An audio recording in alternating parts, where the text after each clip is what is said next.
Okay, so our first question, we're kind of start off with like icebreakers. So just a little bit about yourself. Like when did you start playing? Singing. When did you start playing your voice? Actually, I'm also an instrumentalist. I'm a clarinet player. And so I started playing clarinet, I guess it would have been my 6th grade year of elementary, middle school, I don't know, whatever you consider 6th grade. That's when I started playing clarinet. And I joined choir in 9th grade when I started high school. And originally, I actually had intended to go to college as a clarinet performance major. But shortly after joining choir, I guess I kind of just fell in love with it more than I did clarinet playing. And so I ended up becoming a vocal performance major instead. Oh, very cool. Yeah. Yeah. Very cool. What did you like about the clarinet whenever, or did they just like give it to you in 6th grade? I did request it. They wanted to give me oboe, which I do like the oboe, but my sister was a clarinet player. And so she always played clarinet in the house and she was practicing and whatnot. And I was like, wow, that's so cool. I want to do that. And she's 7 years older than me. So she finished high school right around when I was entering, like, I guess the band years. And so I was like, it even saves us money because I already have I'll just take her clarinet. Oh yeah. So that's kind of how I got into clarinet playing. Okay, cool. So, and then you said that you got into choir and singing. How did you know that choir and singing was right for you versus the clarinet? So originally, I kind of joined the choir as like an auxiliary thing for clarinet. I was like, the better ear I have, the better clarinet player I'll be. And so my original intention was for choir to help my clarinet playing. And I guess it was halfway through my sophomore year of high school that I ended up kind of flipping that. And that ended up that my clarinet playing was helping my singing. And I don't know, like I've been asked that before, like, oh, you played clarinet for so long. Why did you switch? And I don't know that I can give you a direct answer. I think I personally found something a little bit more, I guess, intimate with the voice because you are your instrument. Yeah. And then definitely the addition of words, lyrics. I'm all about, like, I love instrumental music and orchestral music, et cetera, but I like the idea of being able to more concretely convey a message versus like, what do you feel when you hear this music? It's more like, you can hear the words and sometimes you don't understand them because if they're like in French, I don't speak French. Yeah. So I don't know what I'm saying at the time. But I just like the idea of communicating in that more concrete fashion. Okay, very cool. And you mentioned that your sister used to play clarinet. Is your whole family musical? No, it's just my sister. And I mean, she's not really, I'm sure she could play the clarinet now, but like she did it from 6th grade to I think 10th grade. And then she was done. So like my family, we're a family of like educators really. I'll say 90% of my family are teachers. And if they're not teachers, they're like librarians or administrative assistants or something. And so everyone was kind of caught off guard and I was like, so I want to sing. And they were like, so music teacher. And I was like, no. Like, I want to sing.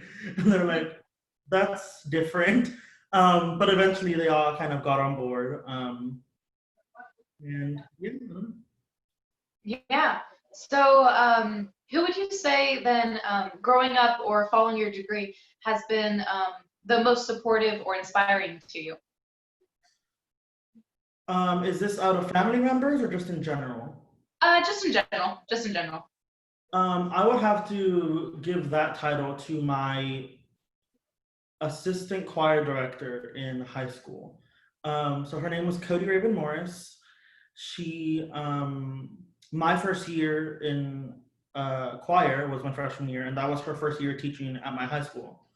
And she kind of just, like, at first I was very reserved about my voice, and I was kind of insecure about it, and I was like, I don't know what I'm doing, here I'm an instrumentalist, I'm not a vocalist.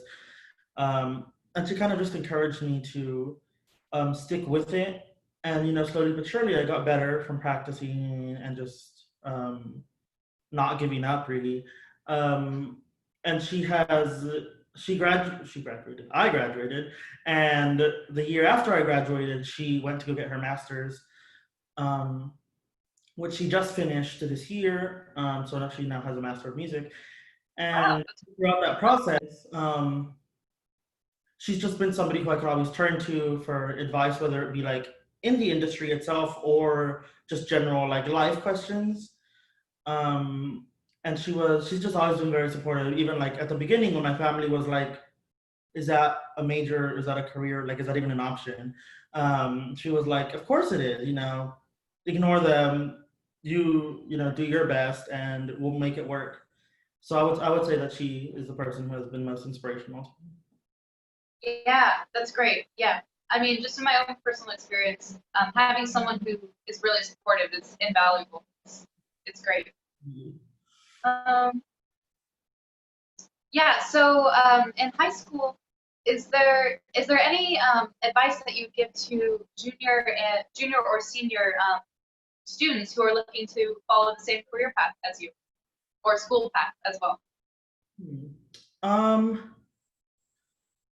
I guess I would say to be willing to go all in, because when I started at Baylor, I was a vocal performance like pre-med track student, and so basically what that is you just kind of take courses like science and math courses that are intended to like help you for when you graduate to take the MCAT for med school. And so originally that's how I started. And I found out very quickly in my first semester that I was doing that more to appease like everyone in my family who was like, music, what? And even part of myself that kind of doubted that this was something I should like truly commit to. And so halfway through my first semester of college, I was like, I don't want to do this. And so I dropped the like pre-med, I guess, like label attached to my degree, and I just like only take music classes and will have only and gen ed, etc. obviously. But I don't know, I guess I would just say not to be like scared of that, because I wanted to have a fallback. And I think ultimately that kind of hindered my approach to music, because I was like, well, even if I don't, do great in this or that music related, I'll have, these like science classes that I can fall back on and eventually, go to med school. And I think in some ways that was not beneficial thinking. Yeah. So having the idea of falling back, having a plan B, what isn't something you would recommend then? Just like really going all in, I guess. I'm not gonna say not to do that, I guess, because if you want to, go ahead and it's safer. But I personally feel that having that like plan B kind of stops you from delving into music maybe as much as you'd want to. Yeah, and really being all in, I guess. Really being like all about that. Yeah. Yeah, well, that's very interesting. I mean, I know for myself, I've always thought having a plan B, like med school or bachelor's of science or whatever, would just take away from the efforts that you could put into music, and then you won't be as good as a musician if you have that side degree or something. I kind of always thought about that. Yeah. Let's see. So, how did you decide that you wanted to devote your life to music? Yeah. Was there a point where you just knew that like this is what I had to do, or was it more gradual, or what was the process? I think pretty early on, I decided that like the general music field was something I wanted to do. And like I said, originally that was on the instrumental side of things, and I kind of I don't know, maybe it was listening to my sister practice, and just being like, that's so, I mean, cool and abstract in a way. Um, and like, that's why I've always, like, I favor, um, like the literary side of things versus like the STEM side of things usually, because there's room for interpretation and not everything is so concrete. And I think that music generally personifies that like even more. And there's just so much, I guess, wiggle room in, especially instrumental music, but even in vocal music, everybody like interprets like literature differently. Yeah. They'll interpret the text differently as well. Um, and so I don't know, I decided to try music, and then I never left it. Obviously I ended up going more into it, instead of just being an instrumentalist, I'm now also a vocalist. Yeah. Um, What's a piece that you really enjoyed working on or interpreting? Do you have any favorites? Instrumentally or vocally? What was that? Instrumentally or vocally? Either one. Well, I guess it's my voice major. I used to be really into French melody, basically. Yeah. And I'm still into that, actually, just as a whole. But most recently, I found myself kind of leaning towards American art song, which was something that at the very beginning of my singing career, I was like, American art song, that's barely like a genre. Just because like, it's not like as established as like all, the European arts or whatever. Um, but like, let me see, a specific piece.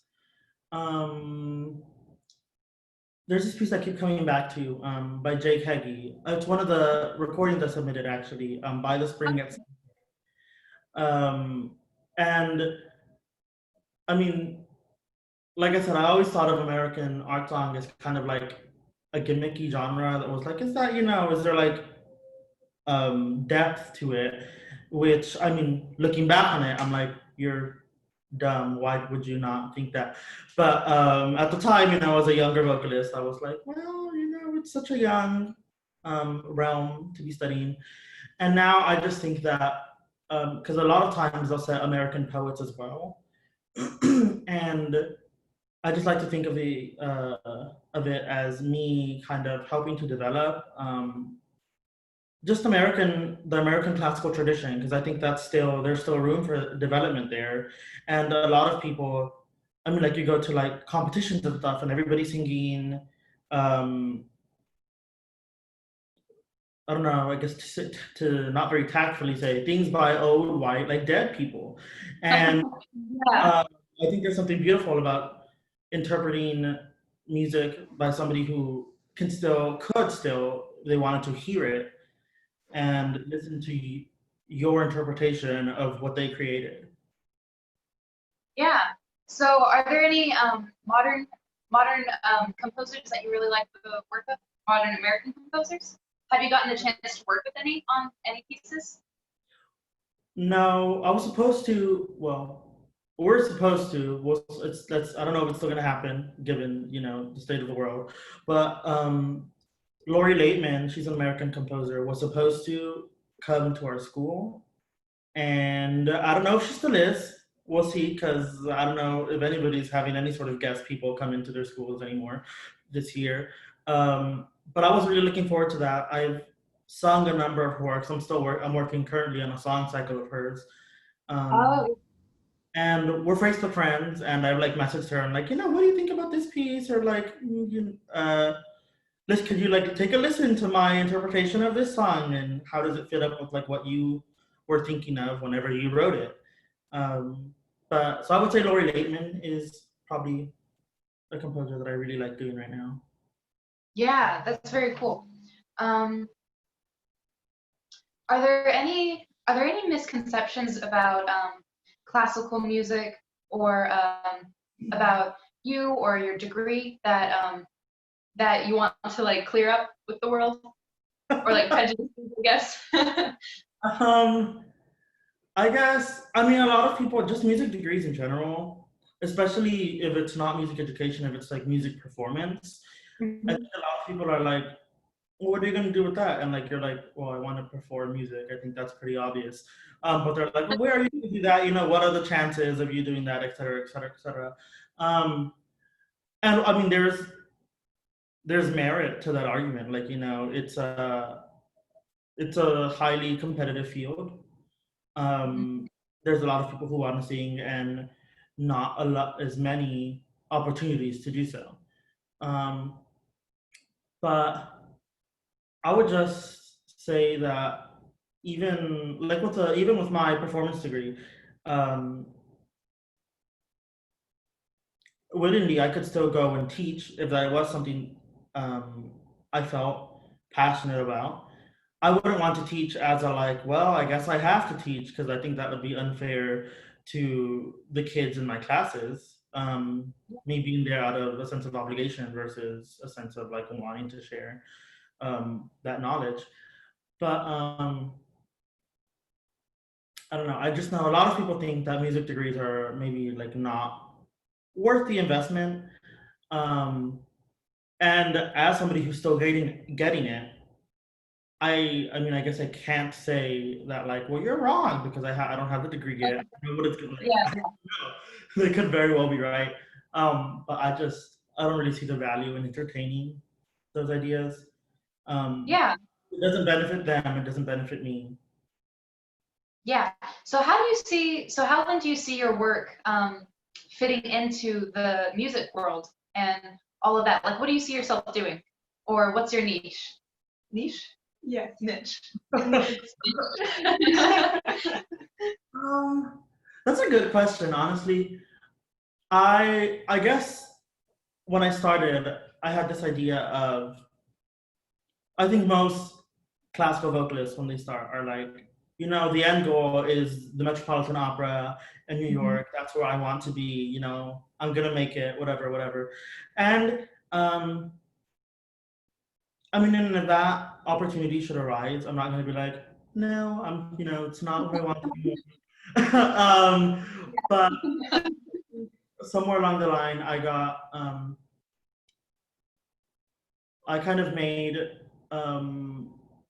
a decision to not to worry less about where I want to like end up ultimately, and kind of more about how I'm getting there, because that just allows me to. It can seem kind of hopeless, I guess. Otherwise, Yeah. if you don't take it step by step, if you're like, well, the point is I need to get over there. Who cares about my improvement from like the past like 2 or 3 years? Um, and I think this is gonna go a little bit against what I said about not about having a backup, but maybe kind of depends on how you see it. Because I recently decided that I want to go. That I think I want to go to law school. Oh yeah. And get a master's of music at the same time. So I want to get 2 graduate degrees simultaneously, which can I afford that? See, but I think my current goal in life is kind of to be a practicing lawyer and sing in a they rank out opera houses by budget, so there's budget 1 through budget 5. And so things like the Houston Grand Opera, that's budget 1. And so I think currently what I want to do is be, like I said, a lawyer, and then simultaneously participate in budget like 2, 3 operas houses. Yeah. Just because I think I would have time to do both of those things. And I've only recently got passionate about practicing law, and it's largely because I would like to kind of change the face of public education. Being a student of public schools and whatnot, and even more specifically, music education within the public school system. Yeah. So, but I also like I haven't lost my passion for performance, and so I'm kind of trying to find a way to, I guess, get the best of both worlds and pursue Yeah. both paths. Yeah. So is there anything on the top of your list for reform ideas in the music education, like elementary, middle school, or high school? Like, is there anything that just has to change that you think? I mean, the probably the people have been arguing about it for like a long time, and just like overall funding for these things is sometimes there, sometimes non-existent. My high school band director would always tell us about when he started teaching, he was his school's band and choir director, despite never having been like trained to teach a choir. And the school just didn't have the funds to hire an individual director for both instrumental and vocal music. And so they were like, well, we'll hire one and they can make it work for both. And I think Yeah. things like that should not I feel like that's unacceptable. Because first of all, I mean, the band students are having their time split. And then the choir students are being taught by somebody who isn't trained to teach them. And so I think eliminating circumstances like that would be pretty high on the list. Yeah. Very cool. Very good. Yeah. So I mean, speaking of the music world, and like, what do you dislike about the music scene? I guess the professional music world. Um, I think the classical music industry is somewhat very elitist. And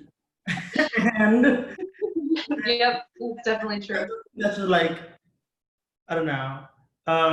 As somebody who grew up in a Title I school that was competing with schools that had like $1 million arts budgets, and we're like competing on the same like plane, but we're not really on the same plane because they can afford to have like everybody in the band program, for example, have private lessons, and we had to do it in my school like on our own merit, and we had to like convince essentially our parents to pay for it or get a job to pay for it.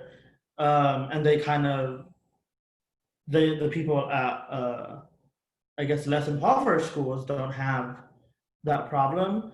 And I think that kind of the idea of having money um, kind of help you kind of permeates the whole classical music industry, from things like young artist programs, where if you don't have the money to pay for a young artist program, then you're not going to have that opportunity. Um, Despite somebody who would maybe just as talented or more talented than somebody with money, but if they can't pay for the program, or it's kind of they're out of luck. And so I think that's a really unfortunate, um, I guess, just thing that happens in the industry, elitism. Um, I think there's also a place for, I guess, like, this sounds kind of bad, but I feel like there's, in some ways, racism and like segregation still permeates the community as well. Just, I mean, the most like famous like black opera that's performed is Porgy and Bess, and it was written by a white male. Like you're not even like really supporting people of color in that. And so I think that is also an unfortunate reality of the community. And I think like my generation of artists and musicians, we're aware of like this reality and we want to change it, and we're currently not in a position to do so because we're still trying to like, get into the industry to try and change it. Like, and yeah, I don't know. Those are, I guess, those are the two, like, I think, biggest things. I think, I mean, there's also a place to talk about um, sexism in the classical music industry, and like really any social justice issue that happens, it's in many ways still preserved in the classical music industry because I really can't explain. I don't know why, because like if I were there, I wouldn't do that. But unfortunately, um, that is what happens currently. So it's really in many ways not a great place for many people who don't fit the blueprint that I guess the leaders of the industry currently have in mind. Yeah. Um, So, yeah. So as the next generation of classical musicians, what do you think that we can do to make a change and to do better? Like, is there anything that we can solidly do while not being a billionaire or like in a huge position of power? What do you think we can do? I think most immediately, um, just kind of devoting yourself to not being silent about it, because I know a lot of people can be like very passionate about such issues and then get into the industry and be like, well, I'm gonna speak up about it. I'm gonna get fired or like something, and then I'll have to leave. And yeah, I mean, of course, that's a consequence that everybody wants to avoid. Um, but silence kind of just allows negative cultures to continue.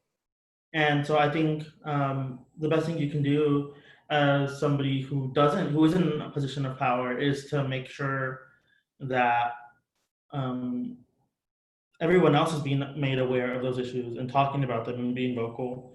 Um, and hopefully, I mean, eventually, our generation has to make it into the industry because that's kind of just how the circle of life works. And so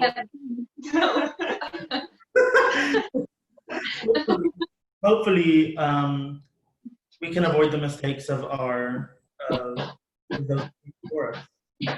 Yeah. So then, on a more positive note, what do you like about the classical music before we pass up? I would say, as far as everything I just like said, I mean, there are still people in the industry who think otherwise and who are currently trying to make a change. And I think as far as social justice issues go, music people tend to be, or artists in general, tend to be a little bit more, I guess, progressive in their ideals. And I think um, that like, I mean, I go to a faith-oriented, predominantly white institution, and um, there's a lot of negativity that can come from that, and that doesn't really occur in the music school. The music school is kind of like a little bubble of where people who are part of the LGBT community or people of color feel much safer than they do on like the around the general population of Baylor, and I think that kind of continues just in the larger world where um, artists and musicians tend to be a little bit more of a safe space. And obviously, I just, question before this, doesn't sound like a very safe space. There's, I mean, there's give and take there, and I don't know. I guess ultimately, I hope we'll be able to change it, and I guess like the safe like bubble will hopefully eventually become the whole industry. Mm-hmm. Yeah, very good. So I guess more about you personally and your work. how does I guess like how does your beliefs and your emotions bleed into your work? Well, it starts kind of, I guess, in the like repertoire choosing process. Because I have a history of teachers telling me like every single piece like you want to sing is dramatic. We need like something a little bit less. So like diversity. And I'm like, well, you know, this is just how I feel. And they're like, well, that's great, but also we have to show variety. And so I think starting the repertoire choosing process will just because like as a vocalist, you know, where there's text involved, I think connecting to the text is an important step that a lot of vocalists tend to maybe not care so much about, especially when the text is in a foreign language. Um, they're kind of like, well, you know, I have to sing this and I have to sing it like technically well and, you know, like musically dynamic and et cetera, et cetera. And like I will never sing a song that I don't like as well as a song that I do like. Like it's just not going to happen. Even if I am hypothetically using the exact same technique for both of these pieces, my emotional connection and my ability to relate to one of the texts versus not being able to understand and relate to the other is palpable to people who are in the audience, people who are listening to the songs. Yeah. And so I think because that's one way that my own experiences affect my craft. Yeah, and on that note, like, what is your process like with like your Learning a piece. Learning a piece. Yeah. Thank you. For learning a piece, so once I have decided that I'm going to like sing this piece for one reason or another, I spend probably more time than I should listening to people sing it. And I like to listen to a variety of people to get different interpretations of the piece. And sometimes, well, I say more than I should, sometimes that can have a negative impact because then I kind of subconsciously lose my ability to make my own decisions about the piece. So you kind of have to walk like a fine line in between getting other people's input and not having it overtake your own. But so I listen to it a lot, and then at some point I sit down at a piano and basically just pluck out notes, usually passage by passage.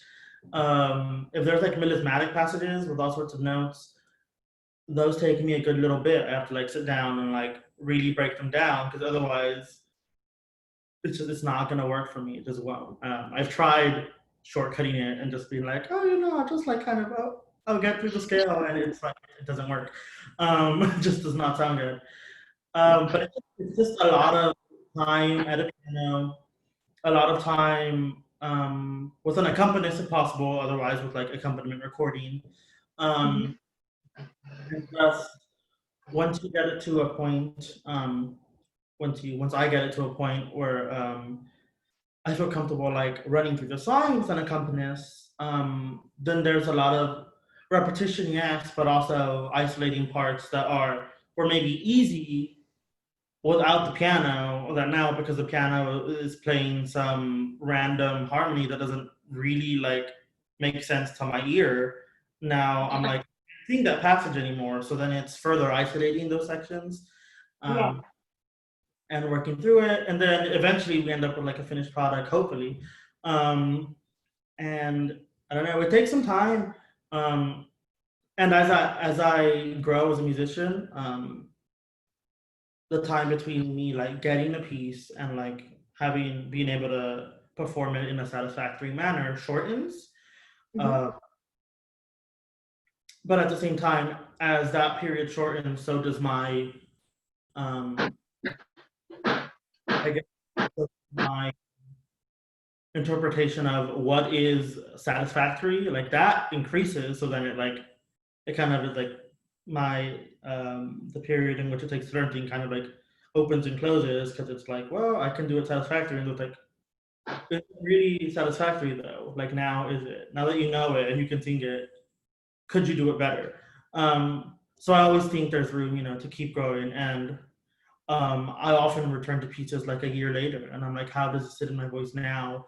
And with the technical growth that I've had in that year, how can I apply it to previous songs? Oh, The learning process is kind of, in many ways, doesn't end. But I don't know. Did that answer your question? I feel like I went on a little bit of a tangent. that was great. No, yeah, definitely. Yeah. So, kind of more on that note, what do you think makes a great performance?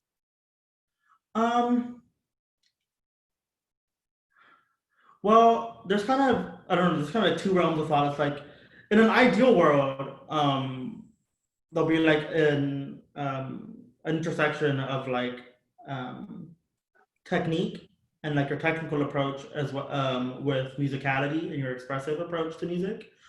I tend to err on the side of valuing expressiveness over technicality. But generally speaking, if you have at least a solid technical foundation, then that enables you to be more expressive. So it's kind of a back and forth there as well. But I think for myself, it's important. I had to learn this early on because it can be kind of depressing looking back at pieces and you're like, oh my God, that was a terrible performance. You kind of have to learn to be like, in the moment, like think of it objectively. In the moment, did you do the best you could given the circumstances? And if the answer to that is yes, if you did the best you personally could given the set of circumstances, then it was a successful performance. And if it wasn't, then I sit down and think what happened, where did I lose focus, where that could have been better but wasn't. And obviously, there's always situations with like things that happen out of your control. But barring any of those exceptions, I think that's where I draw the line between what's a good performance and what isn't. Yeah. Yeah, and how do you handle mistakes during a performance? I know you said that technicality wasn't as important, but Like if your voice really just cracks and it's a bad crack, how would you how would you recover? Or of course other mistakes, I guess. Well, I think the trick is to not deal with them then in the moment. Because then it'll just like everything. If you're like, oh my God, it just cracked, then piano is playing beats ahead, and you're like, oh my God, like now I've missed my next entrance because I was thinking about the crack and I don't know whatever, what else is going wrong. But I think it's the number one thing, like in the middle of a performance, is keep going. Yeah. Because otherwise it's kind of a slippery slope. But I think after the fact, you kind of have to try to recreate that moment and think like, when I was singing that, was I like on the breath? Was I not? Was I not employing techniques that I know I can do? And if I wasn't, like why was I not doing so?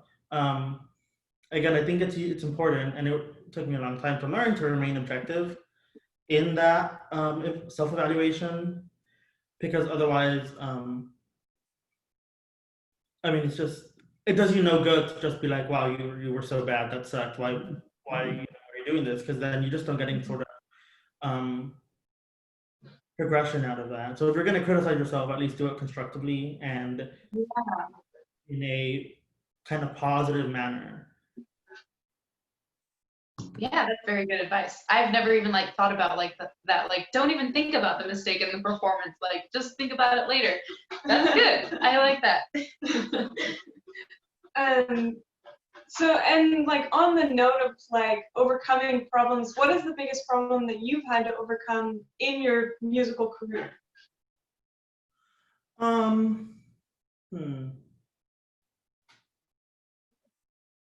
I would say that it was probably what we were just talking about, learning to think objectively. was probably one of the hardest things to do because I mean, at the beginning of choir and everything, I was just like tearing myself apart for every little mistake that I made or everything that wasn't perfect for some reason, as perfect as your first year of choir can be. And that just I coming into 4 years later, coming into college, that was still an issue that I had accepting myself as a musician and artist that is an imperfect person, because I mean we're all imperfect people, and you don't like to think of yourself as such when you're like working on a craft, because obviously you want to work towards perfection, um, but maintaining that perspective and gaining that understanding that perfection is an unattainable goal. I mean, it took me 5 years to stop beating myself up over every little thing, and I would say that was the most difficult part of like now being where I am, and being okay and being able to reflect constructively on mistakes, etc. And is that kind of thinking, is that like your definition of success or how to become successful? I guess on a personal level, maybe that does play a big part into it. Obviously, on a more like bigger picture, I mean, society's idea of success is like, can you live off of your art? And if you can live off of your art, then maybe you'll be successful. And I think, I mean, there are a lot of things I would like to change about society if I could, but where I am now, I would say that as long as, going back to what I think I said maybe 2 or 3 questions ago, as long as I'm doing the best I can in my given sort of circumstances, then I'm being successful, because that's really all ultimately I can ask of myself. Yeah, so more on the life of being a musician, how do you balance like university life and practicing and all that it takes to be who you are? Sometimes I don't. Yeah. It doesn't work sometimes. I think it's, as a vocalist, I think personally I have it a little bit easier than maybe like a pianist who obviously has to have a piano there to practice. I can relatively successfully practice in the car when I'm driving like to work or like literally, Yeah. because I carry my instrument along with me. I think that also has a downfall in that, like, even if you're not doing so great, like health wise, if you're an instrumentalist or your instrument's fine, and it'll keep performing as long as you can. But for me, like if I'm sick, well, there goes half my instrument. Yeah. And so I think a lot of maintaining a good academic and like music balance has maybe a little bit more to do with maintaining a good health balance, because our body is our instrument in the case of vocalists, and so that even like bleeds into like things like on the academic side of things, like being stressed and like late night studying and like all-nighters and stuff, that has maybe positive impacts on like your ability to pass a test the next day that you just stayed up all night for. But in the long term, it's gonna take more than one night of sleep to recover that vocally. And so you kind of, I think maybe more as a vocalist a little bit than you might have to as an instrumentalist, is really be aware of what your body is doing and is it in a good place, and if it's not, can you figure it out, or do you need to go to a doctor and be like, hey, am I sick? Is it just like allergies, et cetera, et cetera? I mean, personally, I don't have allergies, thank God.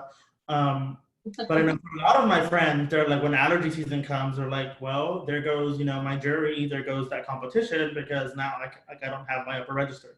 Um, so again, did that answer your question? I don't know that it did. Yeah, that was great. It was a great answer. Yeah. Yeah, so more kind of on that. How would your professors or teachers describe you, do you think? Oh, I think in many cases they would describe me as difficult. I can be kind of um, I like arguing my point of view in things a lot. And like in voice lessons that have, especially at the beginning of my undergraduate career, choosing repertoire was such a struggle between me and my voice teacher because we just had different ideas of what I wanted to do.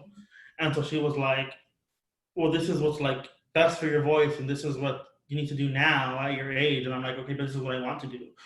And so kind of working, we would kind of work to find a compromise. And like now I'm much better at choosing repertoire that is appropriate for me. And so I've come a long way in that regard. Um, but so maybe it was difficult and I'm less so now. So that's good. Personal growth is great. I would like to think that my professors also consider me to be like a passionate person, partly because of my difficulty, which only stems from the fact that I feel very strongly about whatever it is that I am arguing in that situation. I usually have a like personal stake in it, and so I'm like I said, very passionate about it. What else? I would say hardworking, but I think some of my teachers would be like, really? And some of them would be like, yes, yes, he is. And some, and it just kind of depends. Yeah. Like my music history teacher and my like music theory teacher probably have different opinions of me. I enjoy one more than the other because I'm naturally better at one over the other. But I don't know, what are other adjectives?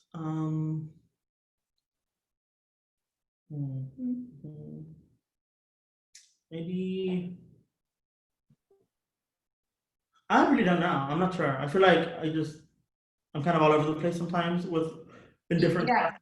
So it's like I can't really give you a blanket statement for what my teachers think of me, which I should maybe. So then why did you choose to study at the university that you're going to currently? Why did I come to Baylor? I guess going into my senior year of high school, I participated in the Baylor All-State Choir Camp in preparation for the All-State auditions the following year, which was my senior year.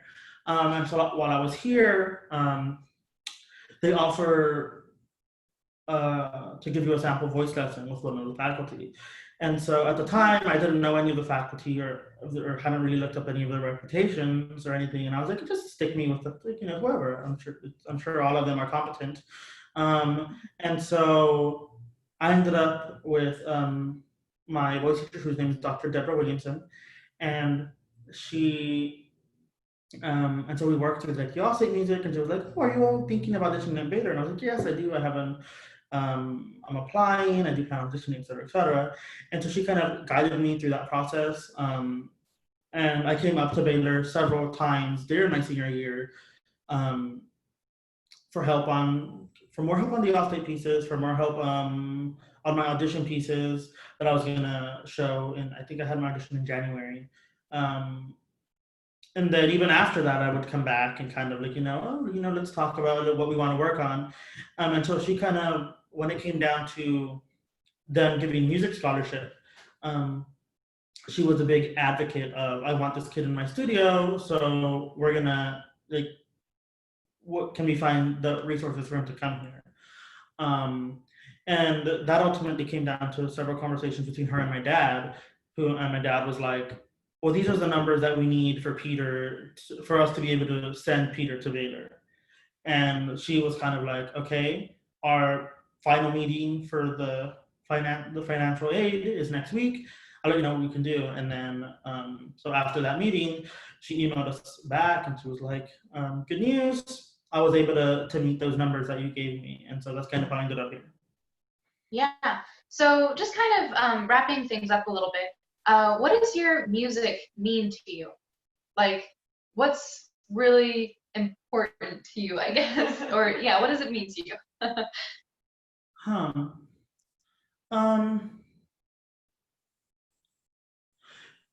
So I guess throughout like middle school and high school, um, the band room and the band hall choir room, I think is what we call them. I don't know. Places where they had band and choir were kind of, I don't know, they were kind of like safe spaces, or like safe havens, from anything else. And because I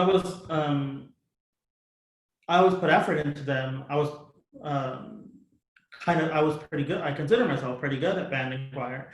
And so like playing an instrument and singing, those were just things that I could come to when like I was struggling in like AP Chem or something. It was like okay, put this down. Let me go to something that I know I can do, and that will kind of like mentally reset me. And I think now, having gone through all that and having gone through high school as a musician, um, I think that the music world has kind of become um, it has continued, I guess, to be that place where I can go to when things maybe aren't going so hot outside of it. Um, Practicing, this sounds like such a nerd thing to say. Practicing is like my favorite coping mechanism for like whenever I'm sad or something. I'm like, okay, well, let's focus on learning this handle aria or something that I can concretely measure, um, and like that I can say, okay, well maybe like my day sucked, but I learned that one section of this song, and so that just gives me something to reference and to kind of I was going to say kind of refer to. That's what reference means. Um, but so music has taken kind of that role in my life. I think personally, um,